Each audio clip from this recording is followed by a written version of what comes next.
Hello guys, ang topic ngayon natin is yung tourist visa kung maluwag na. Based on may kaalaman, naririnig ko na panood daw po, na ilabas na po daw na-announce po sa TV, ang tourist visa hindi na po ganun masyadong mahigpit. Binigyan po ng kaluwagan. In-announce po mismo ng Prime Minister, start is October 11. Ang tourist visa is medyo maluwag na po.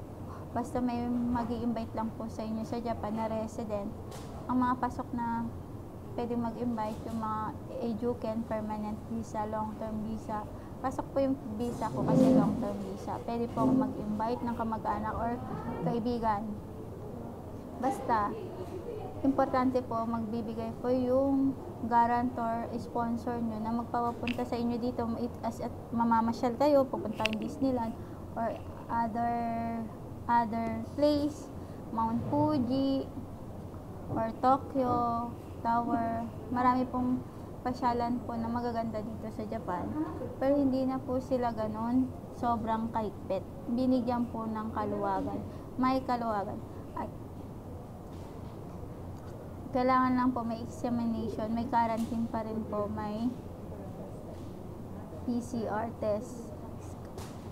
May test pa rin po ng COVID kasi importante po dito sa Japan is health.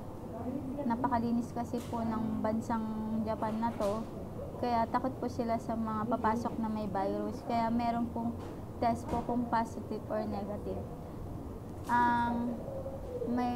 Magiging medyo maluwag na po. Hindi po natin sure kung nabibilang ang bansang Pilipinas sa pag-reopen ng Japan immigration kasi 'di ba nag-close po sila ng pandemic. Wala pong masyadong nakakapasok dito. Wala pong masyadong eroplanong nakakaalis at nakakabalik noon. Sarado po ang Japan airport noon. Kaya binigyan po nila ng kaluwagan ngayon. Medyo maluwag. Hindi ko po sure kung maluwag sila sa bansang Pilipinas, pero maluwag po sila sa ibang bansa.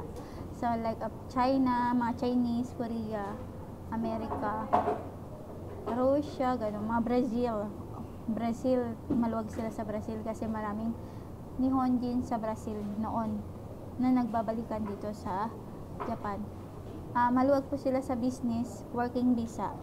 Yun, basta meron lang po guarantor, Honshonin, sponsor na Japanese resident, Japanese Filipino permanent visa